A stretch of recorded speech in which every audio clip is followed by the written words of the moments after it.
ఒక ఆడపిల్లగా బ్రతకడం ఎంత కష్టమో తెలుసా? ఒక్క రోజు కూడా ఊపిరి పీల్చుకోలేవు. వచ్చాడు పెద్ద క్లాస్ట్రోఫోబిక్. పెళ్లికి ముందు అమ్మ నాన్న మాట వినాలి, పెళ్లి తర్వాత మొగుడు అమ్మ నాన్న మాట వినాలి, తర్వాత పిల్లల్ని కనాలి.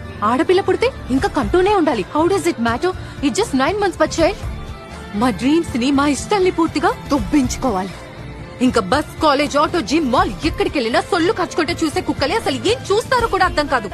ఇంకా కళ్ళతో చూడకుంటుంటారే, వాళ్ళు గుంపులో చేరి చేతులకు పని చెప్తారు. ఐటమ్, ఫిగర్, మాల్, గుంట, ఏంటి బొమ్మలమా? ఇవన్నీ మేము వింటాం. అటో ఇటో చూస్తావేంటి? నన్ను చూడు. 45 degrees ఎండలో బయటకు వెళ్లాల్సి వస్తే పేరెంట్స్ ఏమంటారో తెలుసా? అమ్మ ఫుల్ స్లీవ్స్ చుడీదార్ వేసుకుని వెళ్ళు, లేదంటే అబ్బాయిలు ఏడిపిస్తారు అని. దానికి మేమే చేయాలి? పాప్కార్న్ లా వేడికి బర్స్ట్ అయిపోవాలా? ఈ మధ్యేమో కొత్త ట్రెండ్, ఫోన్ తో న్యూడ్ పిక్స్ తీయడం. Public service announcement, dear men, మా అమ్మాయిలకి మీ న్యూడ్ పిక్స్ చూసే ఇంట్రెస్ట్ అస్సలు లేదు. So zip it up. Social మీడియాలో ట్రోల్స్ చేస్తారు, స్లట్ అంటారు, మళ్ళీ అంటారు బ్లాక్ ఎందుకు చేసావు సిస్టర్. సో మిస్బిహేవ్ ఎవరు చేస్తారు? అబ్బాయిలు. ఎవరు వెంటపడి ఏడిపిస్తారు? అబ్బాయిలు. హెరాస్ ఎవరు చేస్తారు? అబ్బాయిలు. కానీ ఇక్కడ ఎవరు ఫ్రీడమ్ దొబ్బింది? మా అమ్మాయిలది. సో అబద్ధాలు అడ్డం మాకేం సరదా కాదు.